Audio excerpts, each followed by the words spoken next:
그래서 턴어라운드 기업 사례를 이야기를 해주셨고 네. 섹터도 그렇게 해주셨고 지금 띄우신 화면은 뭐예요? 이게 지금 제 업종 지도 그 샘플입니다. 예시. 와 많다. 네. 반도체만 네, 하더라도 네네. 저렇게. 네네. 그러면 지금 그죠 너무 작기는 한데 네. 저 안에 기업들이 이제 회색 바탕이 하나하나가 다 있는 네네네. 거죠. 예를 들어서 이것을 좀 키운다면 이게 확대가 되네요. 네. 이런 식으로. 네네네. 그래서 이 이제 반도체라고 하는 업종이 이제 장비와 소재와 이제 분야 이렇게 어떤 섹터로 나뉘어지고 그 섹터 가운데서도 이렇게 분류가 나뉘어지는 거죠. 8대 공정에 의해서 이렇게 나뉘어지고 그 8대 공정에 해당되는 그 제품을 공급하는 그러한 기업들이 연결되어 있는 이제 그러다 보니까 이 업종 지도를 보면 이제 반도체나 어떤 특히 화학 같은 경우에도 그런 공급 사슬을 알 수가 있는 거죠. 네, 그러니까 네. 최초의 원유에서부터 나프타에서 합성 수지까지 가는 그런 중간의 어떤 유분 과정들이 쭉 그려져 있습니다. 지금은 이제 뭐 반도체 산업만 예시로 좀 네네네. 보여드린 거고 저게 거의 우리나라 전 산업에 걸쳐서 네네네. 전 산업에 걸쳐 다 이제 책에 담으신 네. 거고 근데 약간 의문이 드는 게 그거예요. 그 전방 산업이 좋으면 네. 거기 있는 공급 사슬 네. 밸류체인들은 다 좋은 걸까? 다 좋진 않죠. 그렇죠. 네네. 그걸 이제 그래서 어떻게 보면 이제 옥석 가리기를 네. 해야 되고 네. 그 중에서도 누가 찐수혜인지를 찾아야 그렇죠. 거기에서 진짜 여기에서 한 20% 오를 때 이거는 막 80% 90% 오를 이런 거지 않습니까? 네네네. 그걸 찾는 과정 이게 사례마다 다 다르긴 할 텐데. 그렇죠. 그래서 저는 이 공급 사슬이 복잡한 이런 분야들은 그 해당 분야의 전문가 그 해당 분야에 있는 분들이거나 아니면 좀 그런 공부가 가능하신 분들이 좀 접근을 했으면 좋겠고요. 특히 화학 같은 경우에는 특히나 더 그렇습니다. 왜냐하면 너무 어려워요. 네, 화학은 그 과정도 복잡할 뿐만 아니라 그 안에 들어있는 각각의 그런 원재료나 이 제품 가격들의 변동성이 너무나 커서 그리고 여러 가지의 어떤 다양한 그 노이즈로 인해서 가격 변동이 일어나거든요. 그렇죠. 예, 그래서 그걸 일반 투자자들이 그걸 일일이 다 이렇게 트래킹하기는 너무 어렵습니다. 그래서 맞습니다. 네, 그래서 화학 같은 경우에는 좀 그 분야를 좀 아시는 분들이 했으면 하는 그런 바람이고요. 반도체 같은 경우는 상대적으로 좀 그 반도체를 하고 있는 그런 어떤 주변 지인이 있거나 그러면 조금 더 좀 도움은 될 수 있을 것 같아요. 왜냐하면 이런 데는 좀 가격 변동성은 좀 화학에 비해서는 덜하니까. 그 어떤 산업의 전반적인 특성만 좀 이해를 하면 그리고 그 기업이 잘 하고 있는지만 좀 찾아보면 그래도 조금 더 수월하지 않을까 좀 그런 생각이 듭니다. 그러니까 그 일반인 특히 이제 직장인 투자자들이 되게 힘든 점이 이거죠. 네. 그냥 증권사 리포트 보고 네. 책 보고 신문 보고 어렵죠. 사실은 그거는 그냥 가나다라 그렇죠. 사실은 시작을 하는 수준이고 거의 뭐 그래서 웬만한 주식 고수들도 스터디 모임에 네. 막 현업자 한두 명씩 끼어있지 않습니까? 그렇죠. 그렇죠. 반도체 어디 뭐 부품사나 네. 장비 회사 다니는 사람 하나 끼어 있고 막 외국 회사 다니는 네, 친구 끼어 있고 막 이런 막 되게 환영받고 막 그게 되게 어려운 것 같아요. 이게 사실 지식 우위에 서는 것도 어렵지만 또 사실은 정보 우위에 서야 한다라는 게 또 부인할 수 없는 사실이고요. 그렇죠. 먼저 빠르게 변하니까. 네. 근데 저는 그걸 좀 역으로 좀 생각을 하고 싶어요. 그러니까 네. 요즘 시대는 오히려 정보 과잉의 시대라고 좀 생각이 들고요. 그래서 오히려 정보를 많이 갖고 있는 사람이 이기는 시대가 아니라 정보를 가릴 줄 아는 사람이 저는 승리하는 시대다. 저는 그렇게 생각하거든요. 그러니까 그 예전에는 그 어떤 절대적인 정보의 양이 부족했던 시대였습니다. 근데 네. 지금은 어떤 특히나 우리나라 같은 경우에는 이 그 정보통신이 아주 극강으로 발전한 나라잖아요. 어떤 우리나라가 굉장히 어떤 자랑으로 내세우는 분야이기도 하고요. 이제 그렇기 때문에 어떤 이 정보가 정말로 홍수처럼 쏟아지는 그런 시대에 살고 있기 때문에 만약 예전에 같은 경우에 저는 탐방도 다니고 했었거든요. 저 역시도. 근데 지금은 다니지 않습니다. 아 그러세요? 네. 왜냐하면 저는 그 탐방이 예전에도 좀 그런 느낀 것이 있었는데 탐방이 오히려 좀 그 자기 확신을 좀 또 강하게 만들어주는 그런 측면도 있어요. 맞습니다. 네. 인정합니다. 그러니까 그 가게 되면 나쁘게 생각했던 기업도 좋게 생각하게 하고 돌아오는 약간의 편향이 생겨요. 네네네. 사람이 아무래도 하는 일이다 보니까 예. 당당자를 만나서 이야기를 듣고 오면 아무래도 좀 더 긍정적인 시각이 만들어지게 되고 그리고 좀 그 의문이 나는 것도 괜찮겠지? 뭐 이런 어떤 그러니까. 네. 예. 그래서 좀 자기 편향 확신들도 좀 있기 때문에 이제 근데 무엇보다도 더 중요한 건 지금은 탐방 가서 이렇게 아주 오랫동안 깊이 있게 한 사람이 아닌 이상은 탐방 가서 이렇게 공개된 정보 이외의 것을 얻기가 매우 어려운 시기이다 저는 그렇게 생각이 듭니다. 그래서 오히려 지금은 옥석이 가려져 있지 않은 많은 정보로부터 핵심적인 정보를 추출해서 아주 간결하게 어떤 투자의 판단을 내리는 것, 그것이 오히려 저는 지금의 승부의 포인트가 아닌가 저는 그렇게 생각이 들어요. 핵심을 가려서 간결하게. 네. 오히려 그 과정이 복잡하면 복잡할수록 그 실패할 수 있는 확률이 더 커진다. 저는 그렇게 생각되거든요. 핵심을 가려서 간결하게 투자해야 된다. 네. 제가 이거는 받아 적는 이유가 저도 좀 고민이 많아서 네. 그렇습니다. 왜냐하면 이제 주워 듣는 거는 굉장히 많고 저도 나름 열심히 공부는 하는데 입력된 정보가 많아서 복잡한 거. 이게 네. 뭐지? 이러면 이러다 저런 변수가 나오면 어떡하지? 그럼 아무것도 못해. 네.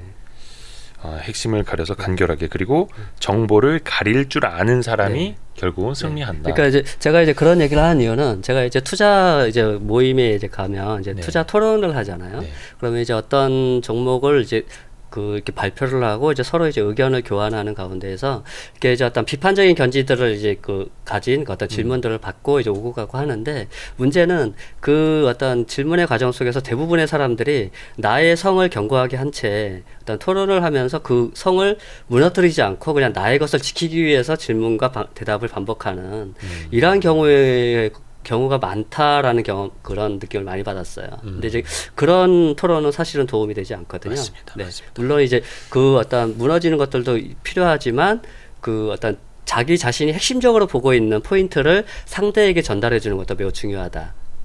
네. 그래서 그 전달하는 과정에서 그 많은 내용들 가운데에서 그러면 나의 결론이 무엇인지를 정확히 전달해 주는 것. 그것도 매우 중요하거든요.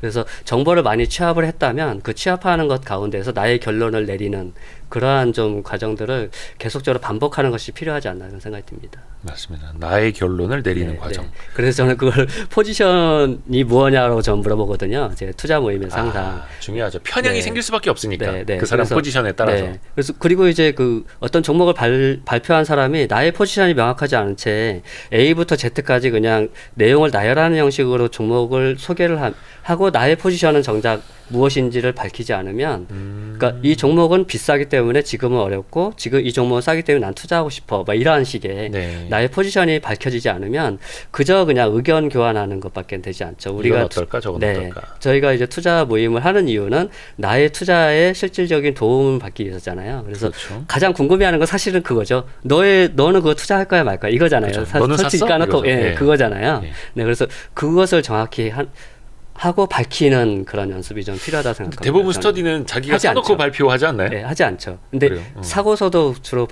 그런 걸 밝히질 않죠. 대부분이. 그게 이제 본인이 사고서 네. 안 오르고 있으면은 발표를 좀 멈칫합니다. 네. 근데 사놓고서 오르면 나 이거 사실 사놨다. 이거 지난달에 발표할 걸 막 이런 식으로 네. 됩니다. 누구나 다 똑같죠. 또 이제 중요한 게 이제 상장기업 업종 지도를 보고 네. 동종 업종 내에서 투자를 해야 되는데 네. 아까 잠깐 이야기를 해주셨습니다만 차별화 포인트를 찾아야 되지 않습니까? 네네네. 어떤 것이 훨씬 더 수혜가 되는지를 찾아가는 이제 과정. 네. 탐방은 가진 않지만 네. 어떤 것들을 눈여겨봐야 하는지. 뭐 일단 재무적인 건 과거 거니까 다 네. 어딘가에 찍혀 있을 거고 네네네. 공시를 볼 수도 있지만 진짜 중요한 포인트는 어디 있다고 보세요? 저는 첫 번째로는 무조건 제가 이제 어떤 업종을 보게 되면 아까 뭐 반도체나 뭐 2차 전지나 뭐 이런 것들 봤지만 네. 그 가운데 제일 먼저 저는 숫자를 봅니다. 그러니까 업종 아까 말씀드린 것처럼 전체 가운데에서 PBR 대비해서 좀 싼 기업들을 찾아서 그 기업들을 찾은 다음에 그 기업들의 개별 재무제표를 보면서 그 가운데서 좀 그 재무제표가 너무 망가져 있으면 안 되잖아요. 그래서 좀 그런 것들도 좀 걸러서 찾은 다음에 그 기업들의 내용들을 이제 직접적으로 들어가서 보는데 제 첫 번째 보는 게 사업 보고서죠. 사업 보고서 가운데서도 그 이사의 경영 진단이라고 있습니다. 네. 네, 그 사업 보고서 한 10년치 정도 이사의 경영 진단을 보면 그 매년 결산에만 그 코멘트가 달려 있어요. 분기 보고서에는 없는 코멘트고요. 그래서 그 이사의 경영 진단을 한 10년치 정도를 보면 그 기업의 핵심적인 내용들이 다 정리가 되어 있습니다. 아주 간단하게. 네. 네, 그래서 이 기업의 이익이 무엇 때문에 영향을 받는지, 매출액이 어떻게 영향을 받는지, 자산 변동은 어떠한 이유 때문에 일어났는지, 이런 것들을 대체적으로 보면서 어떤 터닝 포인트들이 있는지 찾는 거죠. 그리고 지금 현재의 업황 가운데에서 이들이 갖고 있는 것이 조금 더 이렇게 전환할 수 있는 그런 것들이 있는지, 그런 것들을 찾아보고 그 이후에 이제 좀 추가적으로 더 분석할 가치가 있다 판단되면 이제 주요 기사나 이런 것들을 이제 추가적으로 찾아 나가면서 깊이 있게 이제 분석해 들어가는 거죠. 그러니까 그 PBR이 저렴한 거 말씀해 주신 거는 거기서부터 이제 스크린을 한번 시작하고 출연하는 거죠. 출연하는 거죠. 그렇죠. 출연내고 시작한다는 네네네. 거니까 PBR이 낮다고 해서 다 좋다 이거는 네네네네. 아니고 그렇죠. 네. 혹시나 근데 이제- 오해하실까 봐. 근데 이제 개별 기업을 먼저 선택하신 분들은 이 방식은 안 맞죠. 그죠? 개별 그쵸. 기업을 찾는 기업 분들은 이제 그 앞에 제가 추린 과정은 제외하고 사업보고서부터 출발하는 게 맞죠. 저는 이제 그 개별 기업을 볼 때는 밸류툴로 먼저 전체적으로 10년 재무제표를 먼저 다 본 다음에 제 마음에 들면 그때 이제 열어봅니다. 어떻게 뭐 탑다운으로 먼저 보세요? 아니면 바텀업으로? 대부분 이제 탑다운은 보진 않아요. 그러니까 어떤 보통 흔히 이야기하는 탑다운이라는 게 이제 매크로를 얘기하잖아요. 뭐 거시경제부터 보고 네, 거시경제는 산업. 보지 않습니다. 그렇죠. 근데 그럼 산업부터는 네, 그냥 산업 보실 정도. 거예요. 네. 그렇죠. 그러니까 여기에서의 탑다운의 탑은 네, 산업부터 산업 시작하고 정도. 네. 그 산업이 화랑 네. 혹은 턴어라운드일 네, 네. 때 그 밑에 세부적인 기업으로 네, 네, 들어가는. 또 많은 분들이 오해하시는 게 가치 투자는 대부분 이제 바텀업 아니냐. 네. 개별 기업을 하나 발굴을 해서 네. 이 기업의 경제적 혜자가 있고 경쟁력이 좋고 그러면 요거 위주로 본다는데 네, 이런 네. 분들이 약간 놓치시는 네. 게 산업의 사이클. 네. 기업은 진짜 좋아. 네. 근데 산업이 다운 사이클이야. 그러면 얘가 아무리 1등이어도 네. 같이 이제 맞죠. 내리막이지 않습니까? 네, 네. 요거에 대해서 혹시 네. 어떻게 그게 이제 저는 이제 산업 효과라고 저는 뭐 얘기를 하고 싶고요. 산업 효과. 네. 그것을 이제 공식적으로 책에서 밝힌 그 저자도 있어요. 이 업종지도 안에 좀 들어 있는데요. 그러니까 이제 아무리 좋은 기업도 업황의 사이클에서 자유로울 수 없다. 그렇죠. 그러니까 아무리 뛰어난 CEO가 있어도 그것을 극복할 수 없다라고 얘기를 하고 있고 그 대표적인 사례가 워렌 버핏이죠. 워렌 버핏의 지금의 대표적인 기업인 버크셔 해서웨이가 바로 그 업종 효과에서 벗어나지 못했던 대표적인 실패 사례입니다. 과거예요? 네, 그렇죠. 그 방직 회사 시절에. 네, 버크셔 해서웨이를 그 본인이 직접 들어가서 각종 구조조정을 다 했죠. 근데 안 됐죠. 네, 안 됐잖아요. 어쩔 수 없이 방직 회사니까. 네. 네. 업황 그거 절대 자유로울 수 없죠. 워렌 버핏이 그렇게 강조했던 경영진의 뛰어난 노력으로도 해결 불가한. 예, 그게 이제 업황 효과라고, 업종 효과라고 좀 생각이 들고요. 그래서 그 아무리 좋은 기업이라도 그 지금의 당장의 업황이 좋지 않으면 이것을 극복하기는 매우 어렵다. 그리고 그 아무리 뛰어난 CEO라도 그것을 벗어나기 매우 어렵다. 저는 그렇게 보고 있습니다. 그렇죠. 제 아무리 워런 버핏이어도 네. 방직 회사, 네. 뭐 우리나라 한 70년대 가발 회사 와서 이제 살린다. 네. 이게 되겠습니까? 네. 그렇죠. 상식적이죠. 네. 좋습니다. 그래서 약간 요게 바텀업으로 보시는 분들 좀 함정에 네. 빠지지 말아야 된다라는 말씀이었고, 아까 그 공부하기 가장 어려운 산업으로는 이제 화학 네, 쪽을 화학이죠. 꼽아주셨고, 네, 네. 사실 공부하기 어려운 산업은 거의 다 아닌가 생각이 드는데 공부하기에 네. 제일 재미있는 혹은 쉽고 재미있는 쉽고 산업을 좀 꼽아주실 수 있을까요?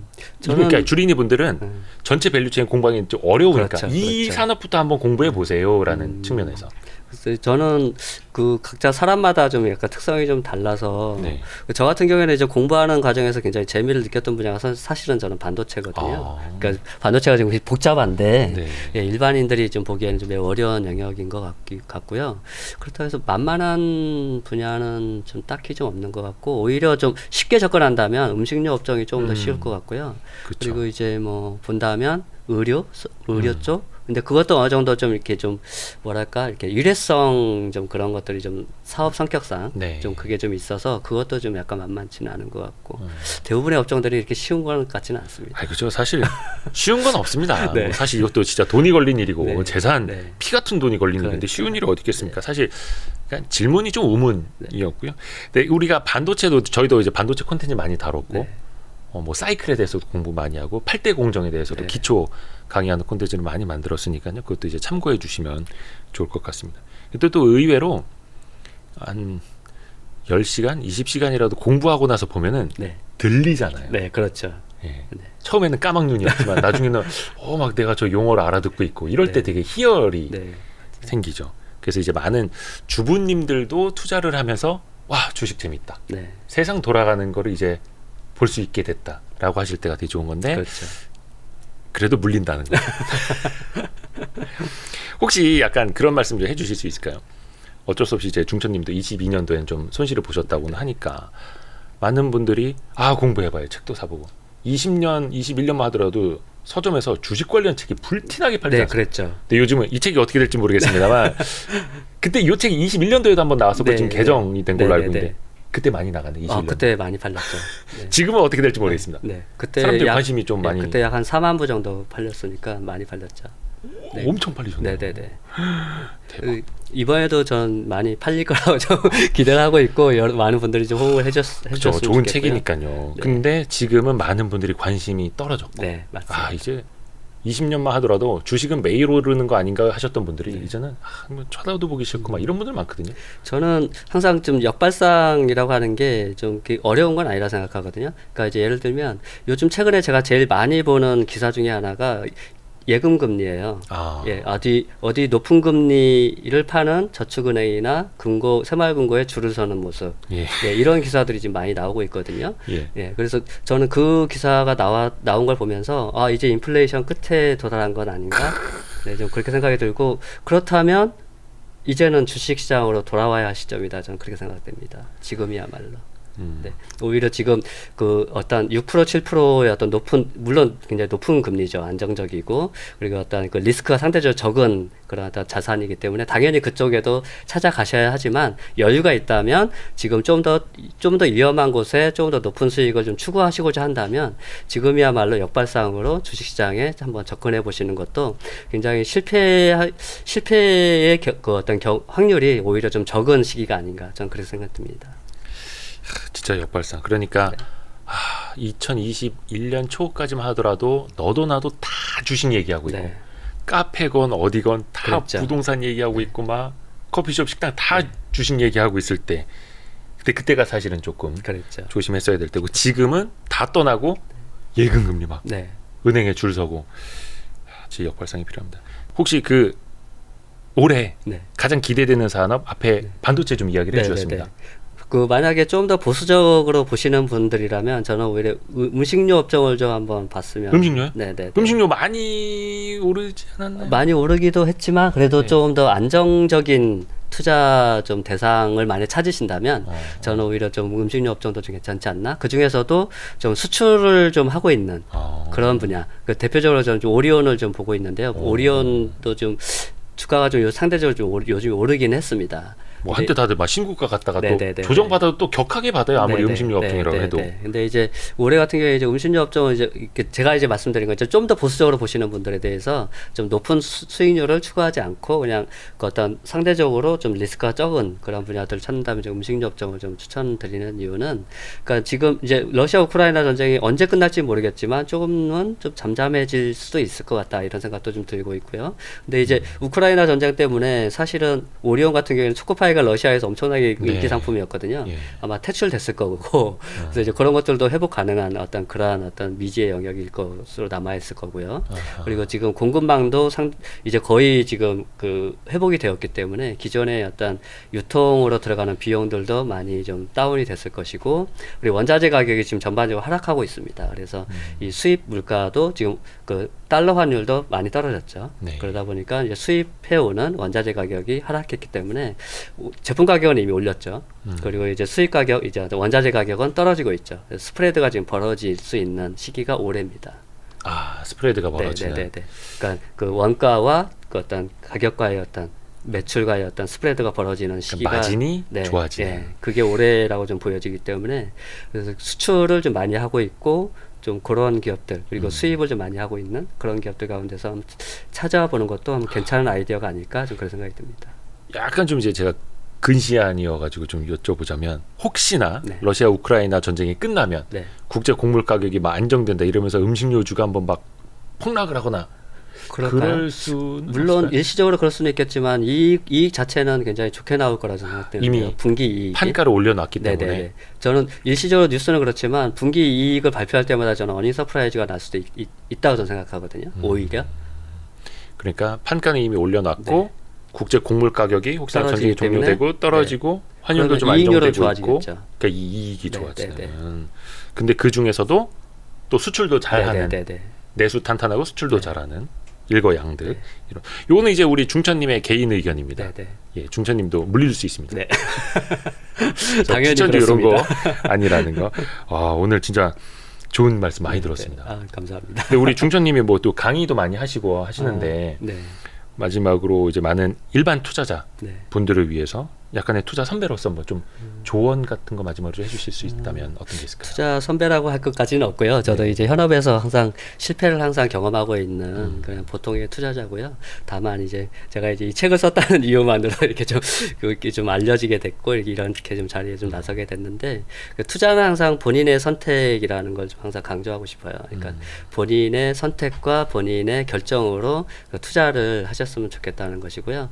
어떤 타인의 어떤 권유에 의해서 어떤 종목을 알게 되더라도 본인이 꼭 어떤 분석의 과정들을 좀 거치고 이렇게 해서 판단을 하는 그렇게 해서 그 경험을 쌓아 나가야지 장기적으로 좀 승리하는 그런 투자자로 좀 남지 않을까 그런 생각이 듭니다. 그래서 항시 어떤 그 투자의 어떤 집행을 했을 때에는 내가 투자를 왜 했는지 그 투자 아이디어가 무엇이었는지 꼭 기억하시고 그 투자 아이디어가 훼손되었을 때에는 손실 회피에 빠지지 마시고 바로 손절을 하시면서 이렇게 그렇게 투자 경험들을 좀 나가면 조금 더 좀 성공 확률들을 좀 높일 수 있지 않을까 좀 그런 생각이 듭니다.